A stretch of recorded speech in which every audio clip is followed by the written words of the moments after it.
வணக்கம்.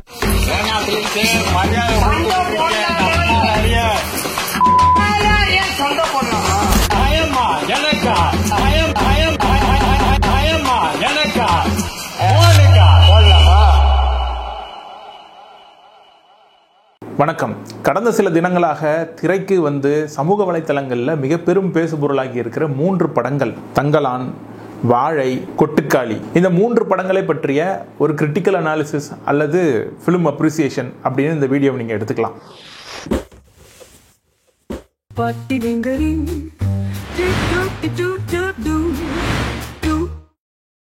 தங்கலான் படம் ரஞ்சித் இயக்கத்தில் ஜிவி பிரகாஷ் இசையமைக்க விக்ரம், பார்வதி, மாளவிகா மோகனன் மற்றும் பலர் நடித்திருக்கிற இந்த படத்தை பற்றி சொல்லணும் அப்படின்னா, இந்த படம் வந்து ஒரு மேஜிக்கல் ரியாலிசம் ஃபிலிமு. இந்த படத்தில் சொல்ல வந்த செய்திகள் ரொம்ப ஸ்ட்ராங்காக, இதில் பேசப்பட்ட அரசியல் ரொம்ப முக்கியமான அரசியலாக நான் பார்க்குறேன். ஆனால் அதை சொன்ன விதத்தில் ஒரு தெளிவில்லாமையும், ஆடியன்ஸ் எளிதில் அதை புரிஞ்சிக்க முடியாத அளவுக்கு ரொம்ப காம்ப்ளெக்ஸாக அதனுடைய ஸ்டோரி லைன் இருக்கிறதையும் தெரிஞ்சிக்க முடியுது. மேஜிக்கல் ரியாலிசம்னு விக்ரம்னுடைய கனவுல அடிக்கடி வந்து தோன்றி இருக்கிற இந்த ஆரத்தி அப்படின்ற கேரக்டர் உண்மையான கேரக்டரா இல்லை அது கனவா அப்படின்ற ஒரு குழப்பத்திலே ஆடியன்ஸை வச்சிருக்கிறாங்க. அது ஸ்க்ரீன் பிளேல ஒரு முக்கியமான எலமெண்ட் தான். ஆனால் இந்த படம் மேஜிக்கல் ரியாலிசம் ஃபில்மா, ஹிஸ்டாரிக்கல் ஃபில்மா, என்ன ஏதுன்னு புரியாத அளவுக்கு ஆடியன்ஸ் ரொம்ப குழம்பி போயிருந்தது மிகவும் வருத்தத்துக்குரிய விஷயம். இந்த படத்தில் நிறைய காட்சிகள், குறிப்பாக இந்த ப்ளவுஸ் அணிகிற காட்சியெல்லாம் வந்து ரொம்ப அஸ்பிரேஷனோட அதை உருவாக்கி இருந்தாங்க. அந்த காட்சி பார்க்குறப்போ ஆடியன்ஸுக்கு ரொம்ப பிரமிப்பாக இருந்துச்சு. பெண்கள் முதலாக அந்த ஆடைகளை அணிகிறப்போ என்ன உணர்வுகளை வெளிப்படுத்தினாங்க அப்படின்றத வந்து அது ஈஸியாக வந்து நம்மக்கிட்ட கடத்திக்கிட்டாங்க. இந்த மாதிரி நிறைய காட்சிகள் வந்து காமெடியாகவும், சில இடங்களில் வந்து வசனம் தெரிக்கிற மாதிரியும் இருந்திருக்கு. கெங்கு பெட்டர் அப்படின்னு வைணவ சமயத்தை ஏற்றுக்கிட்ட ஒரு நபராக பசுபதி வராரு. இப்போ இவருடைய காட்சிகள், இவருடைய டைலாக்ஸ், இவருடைய பாடி லாங்குவேஜ் எல்லாமே வந்து ரொம்ப ஹியூமரா இருந்தது. அங்கங்க பிராமினிசமுக்கு அழுத்தமா ஒரு போடு போட்டது சிறந்த செயல்பாடா இருந்தது.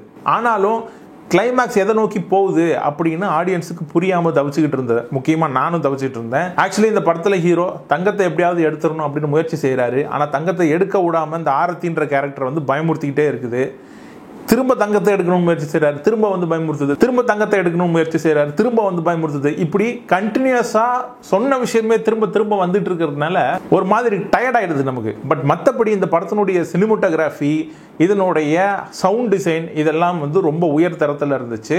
அது லைவ் சவுண்ட் அப்படின்றதுனாலயோ என்னமோ எனக்கு சில காட்சிகளில் பார்க்குறப்போ கொஞ்சம் மிகை நடிப்பு தெரிஞ்ச மாதிரி இருந்துச்சு. ஒருவேளை ஆர்ஆர்லாம் போட்டிருந்தா நம்மளால் அதை ஃபீல் பண்ணியிருக்க முடியாதோ என்னமோ.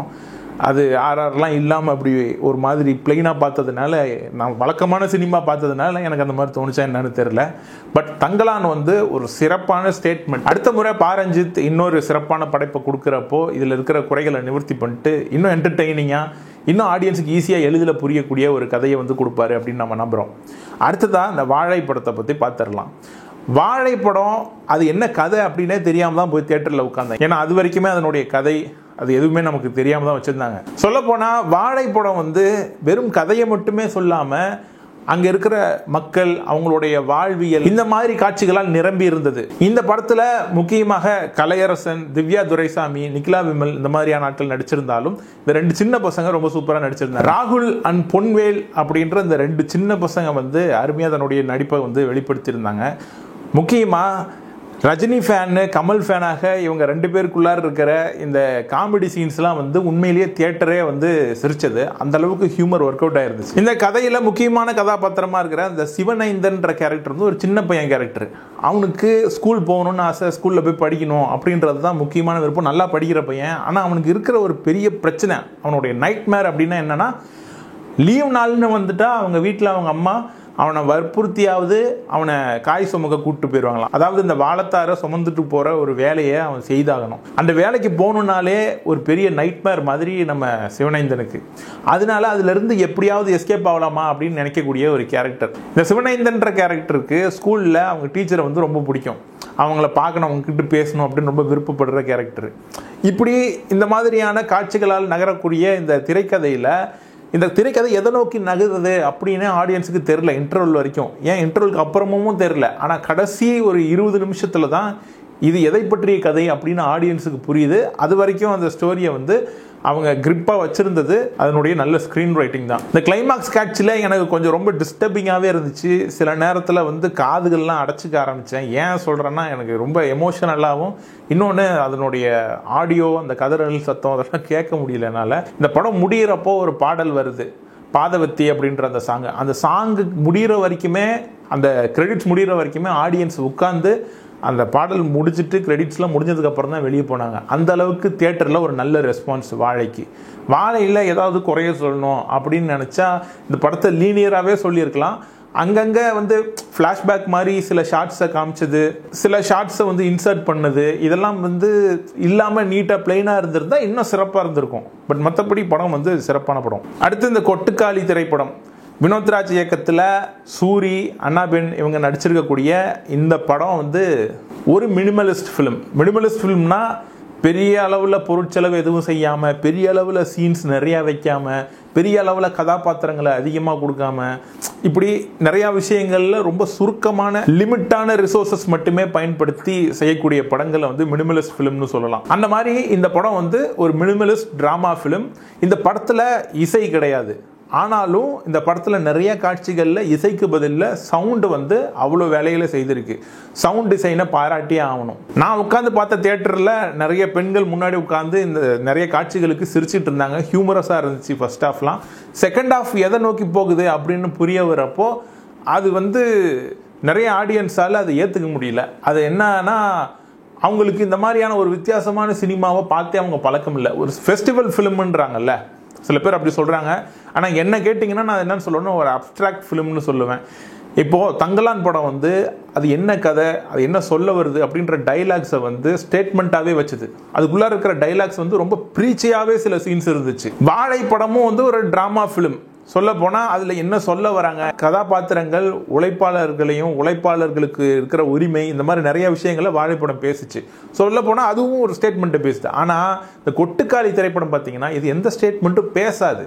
அதுக்கு பதிலில் அது சீன்ஸை காட்டுது. அந்த சீன்ஸில் இருந்து நீங்கள் சில விஷயங்களை புரிஞ்சுக்கிற மாதிரி இருக்கும். அதுதான் அப்ட்ராக்ட்ன்றது. அப்ட்ராக்ட் ஆர்ட்லாம் பார்த்தீங்கன்னா அப்படி தான் இருக்கும். ஒரு பெயிண்டிங் இருக்கும், ஆனால் அது என்ன பெயிண்டிங்னு தெரியாது. கொஞ்சம் நேரம் பார்க்க தான் அதில் என்னென்ன விஷயங்கள் இருக்குது அப்படின்றது உங்களுக்கு புரிய வரும். அந்த மாதிரி இது ஒரு அப்ட்ராக்ட் ஃபிலிம். ஸோ இந்த அப்ட்ராக்ட் ஆர்ட் ஃபிலிமை வந்து புரிஞ்சிக்கிறதுக்கு ஆடியன்ஸுக்கு கொஞ்சம் கஷ்டமாக இருக்கும். இந்த படத்தில் எனக்கு ரொம்ப டிசப்பாயிண்டிங்காக இருந்தது அதனுடைய கிளைமேக்ஸ். நிறைய பேருக்கு டிசப்பாயிண்டிங்காக இருந்திருக்கும். எனக்கு ரொம்பவே டிசப்பாயிண்டிங்காக இருந்துச்சு. அது ஏன்னா, ஒரு பூசாரிகிட்ட கூப்பிட்டு போய் அந்த பொண்ணை வந்து பேய் ஓட்டுறது தான் வந்து காட்சி. அப்போது சூரியனுடைய பாயிண்ட் ஆஃப் வியூவில் வந்து சீனை வச்சு முடிக்கிறது வந்து என்னால் ஏற்றுக்க முடியல.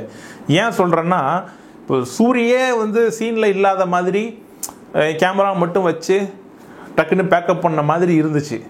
ஒருவேளை அவங்க வந்து இந்த மாதிரி கான்செப்ட் இப்படியே தான் காட்டணும், ஆடியன்ஸுக்கு இப்படி தான் புரிய வைக்கணும்னு அவங்க பண்ணியிருக்கலாம். ஆனால் பார்க்குறவங்க பார்வை அப்படி இருக்குது. இன்னொன்று, அதை பிஓவி இல்லாமல் காட்டியிருந்தா கூட கொஞ்சம் தேர்ச்சியாக இருந்திருக்கும். இது இல்லாமல் இன்னொரு விஷயம் சொல்லணும் அப்படின்னா, இந்த சாமி ஓட்டுறது, பேய் ஓட்டுறது, இந்த மாதிரி விஷயங்களில் பெண்களுக்கு நிகழ்கிறது ரொம்ப பெரிய வன்முறை. அதை வந்து நீங்கள் ரியாலிட்டியில் என்ன நடக்குதுன்னு ஆடியன்ஸுக்கே தெரியும். சமூக வலைத்தளங்களில் கூட சில வீடியோஸை பார்க்குறாங்க.